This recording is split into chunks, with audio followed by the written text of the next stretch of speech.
Buenos días, un saludo cordial, querido pueblo ecuatoriano, estimada Anita, estimada Verónica, gracias por la invitación y disculpas, me he tenido que parar en media vía para poder estar puntualito en la entrevista.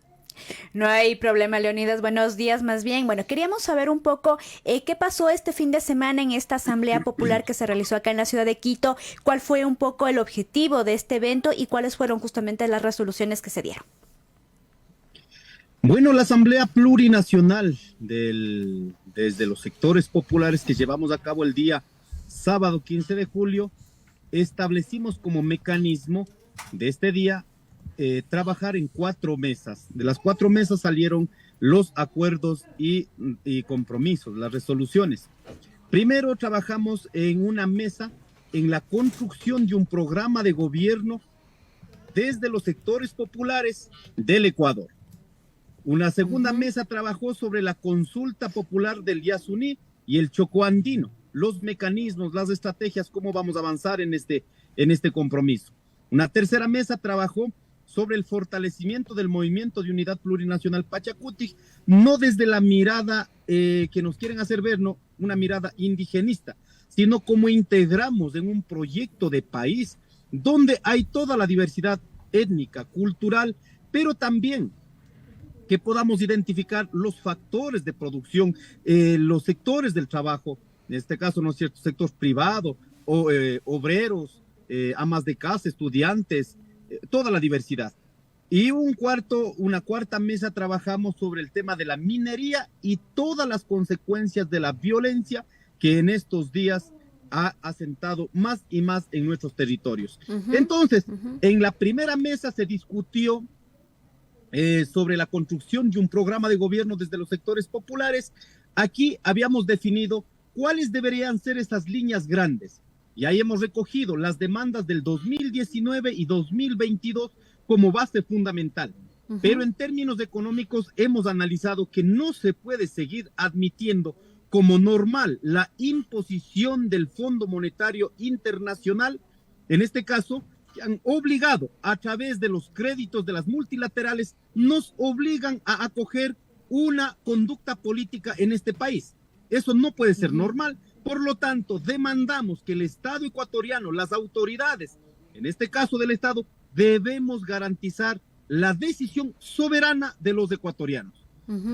Bajo ello, hemos dicho, tiene que haber entonces una política tributaria, una política fiscal, una política de fomento productivo, una política de redistribución de la riqueza en este país, de los recursos de este país, agua, tierra, donde realmente debemos valorar, resignificar, dignificar al campo, dignificar al campesino, dignificar a los que damos de comer a las grandes ciudades.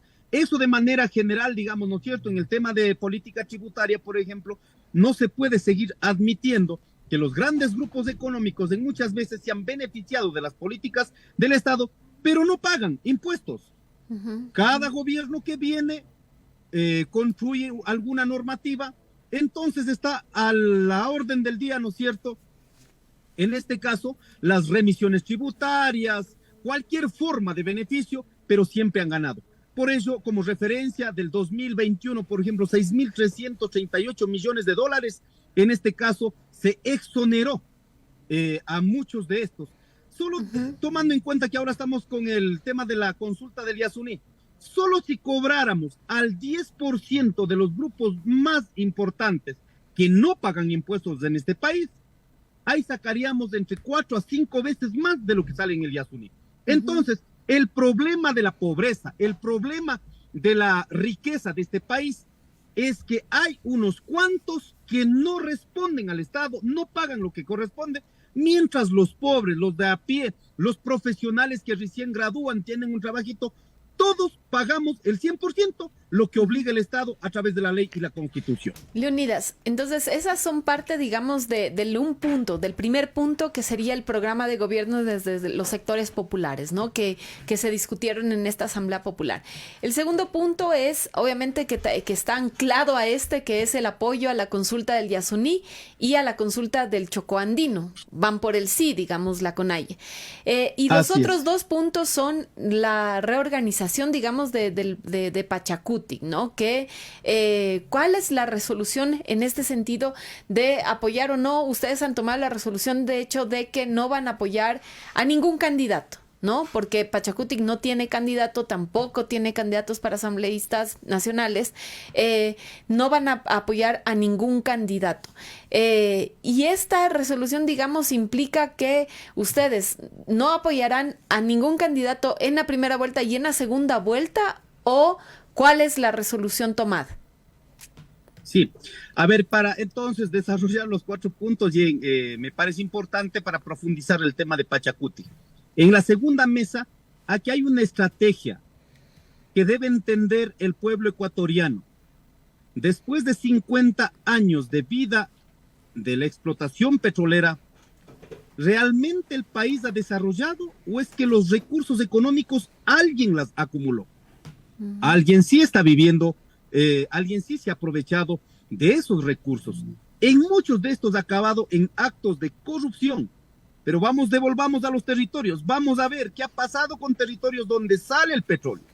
Han dejado enfermedades, han dejado muerte, contaminación ambiental, contaminación de la tierra, del medio ambiente.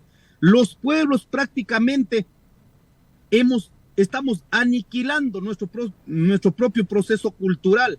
Entonces, no puede ser que ahora el gobierno nacional, los medios de comunicación masivos, poniendo estos elementos a la ciudadanía como actores políticos en contra de un derecho, que sea la ciudadanía de manera libre y voluntaria que defina. El calentamiento global no es una especulación, es una realidad.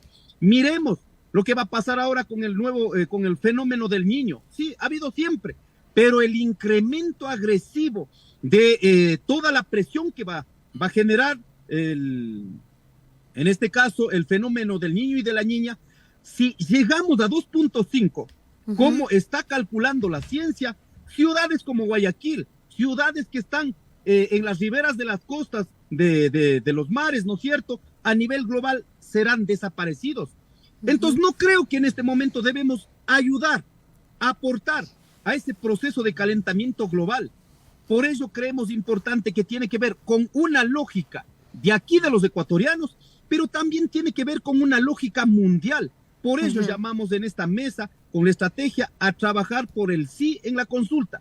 ¿Dónde sacamos la plata? Entonces, obliguemos, el Estado debe ser responsable, debe recuperar a todos como nos cobra a todos los ecuatorianos. Entonces, ahí está la plata. No pueden venir a poner que los territorios sigamos sirviendo, en este caso, en muchas veces que acaben actos de corrupción. Sobre el segundo tema, lo de Pachacutic, quiero ser absolutamente claro. Nosotros jamás nos hemos ido del movimiento Pachacutic. 2020, 2019, empezaron a acusarme que yo respondo a otra línea, cuando yo les he demostrado legalmente, con certificado del Consejo Nacional Electoral, 2002 al 2009, registrado como adherente permanente, 2011 hasta el día de hoy, en este caso, registrado adherente permanente del movimiento Pachacutic. Les demuestro que tengo 21 años como adherente, pero empezaron a acusar diciendo que respondemos a otras líneas y resulta que los que nos acusaban que estamos en otra línea ahora salieron de Pachacutic y fueron a crear otro movimiento, el movimiento Somos Agua. Entonces ahí no hay coherencia, ¿cierto? Además de eso, ahora estoy tomando apuntes. Todos los que me han acusado o nos han acusado de esta manera, ahora están respondiendo a la línea Somos Agua. Están dividiendo nuestras estructuras organizativas.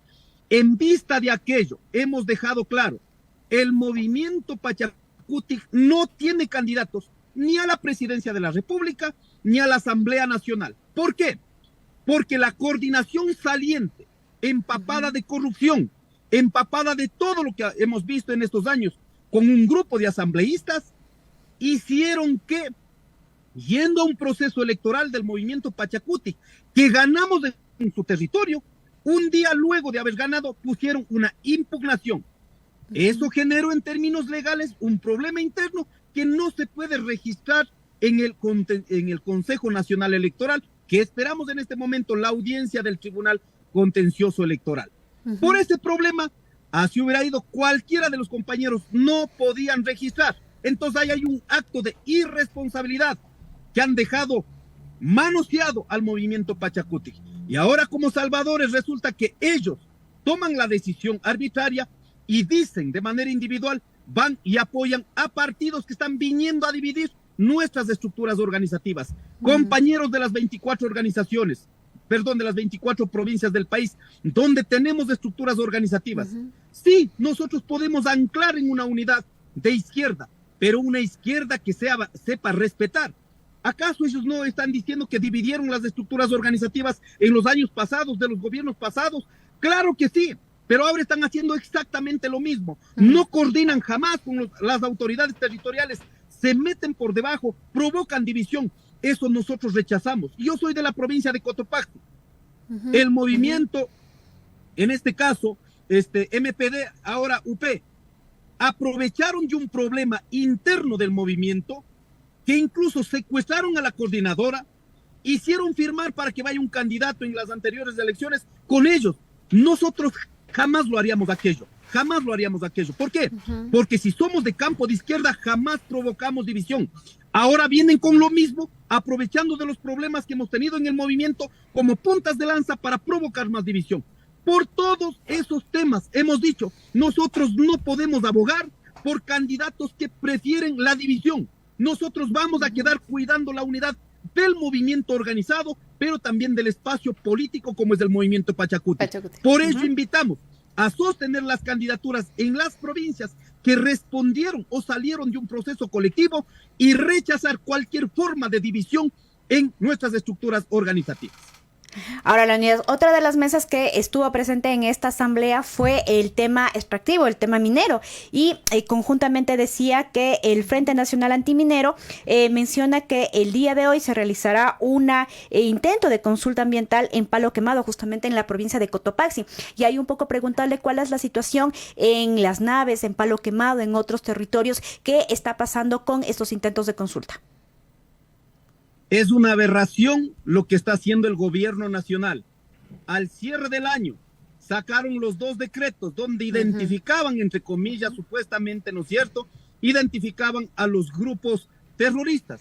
Cuando identifican a los grupos de crimen organizado, resulta que en el otro decreto 730 no declaran terroristas, sino a actos, a personas, a eventos. Van a declarar a eventos terroristas. ¿Eso qué significa? Si sale el movimiento indígena, ellos mismos provocan la división, la violencia, entonces dirán, no, el movimiento indígena es el terrorista. Son tan mañosos, han manejado, que no nos olvidemos, después de la mesa de diálogo que tuvimos 3 meses, cuando se comprometió en la mesa de construir una ley de consulta previa, libre e informada, el gobierno sacó otro decreto donde militarizó 11 territorios con procesos mineros.